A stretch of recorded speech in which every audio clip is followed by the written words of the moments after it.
Hi అండి, welcome to know Prithvi's vlogs. మేమైతే ఇక్కడ బోడుప్పల్లో ఉన్న నిమిషాంబిక అనే టెంపుల్కి వచ్చామండి. ఇక్కడ మాకు రిలేటివ్స్ వాళ్ళు ఈ అమ్మవారు చాలా ఫేమస్ అని చెప్పేసి వాళ్ళకి 1 వీక్లోనే కోరిక నెరవేరిందని చెప్పేసి సెకండ్ టైం కూడా వచ్చి దర్శించుకున్నారంట. సో మాకు కూడా చెప్పారు. సో ఎలా ఉందో చూద్దామని మేము కూడా సాటర్డే రోజు అయితే వెళ్ళామండి. సో ఇక్కడ వెళ్తే మనకైతే చాలా బాగా అనిపించింది. ఇది గుడి ఆవరణలో అండి.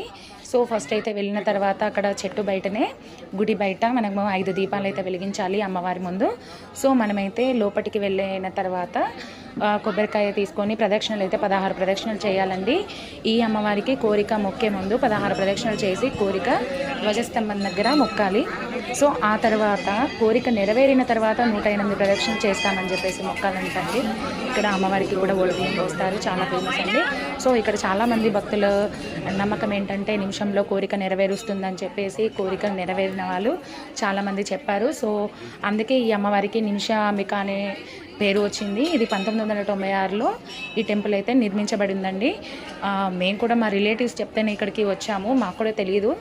సో మేమైతే ఒకసారి ట్రై చేద్దాము, మొక్కుదాము, అమ్మవారిని దర్శించుకుందామని వచ్చాము. చూడండి చాలామంది భక్తులు ఇక్కడ కోరిక మొక్కుకోవడానికి ఫస్ట్ టైం వచ్చిన వాళ్ళు ఉన్నారు. కోరిక నెరవేరింది అని చెప్పేసి 108 ప్రదక్షిణ చేయడానికి కూడా చాలామంది వచ్చారండి. సో వాళ్ళనైతే నేనైతే ఒకసారి ఇక్కడైతే అమ్మవారు వచ్చేసి కొందరికి 1 వీక్లో 24 అవర్స్లో కూడా కోరికలు నెరవేరిన వాళ్ళు కూడా ఉన్నారంట. 21 రోజుల్లో కూడా నెరవేరిన వాళ్ళు ఉన్నారు. సో మాకైతే ఇక్కడ దర్శించుకుంటే అయితే చాలా బాగా అనిపించింది. మీరు కూడా ఇక్కడ దర్శించుకోవడానికి రండి. ఇది బోడుప్పల్లో అయితే ఉంది. సో ఓం నిమిషాంబికాయ నమః. మీకు ఈ వీడియో నచ్చినట్టయితే ప్లీజ్ సబ్స్క్రైబ్.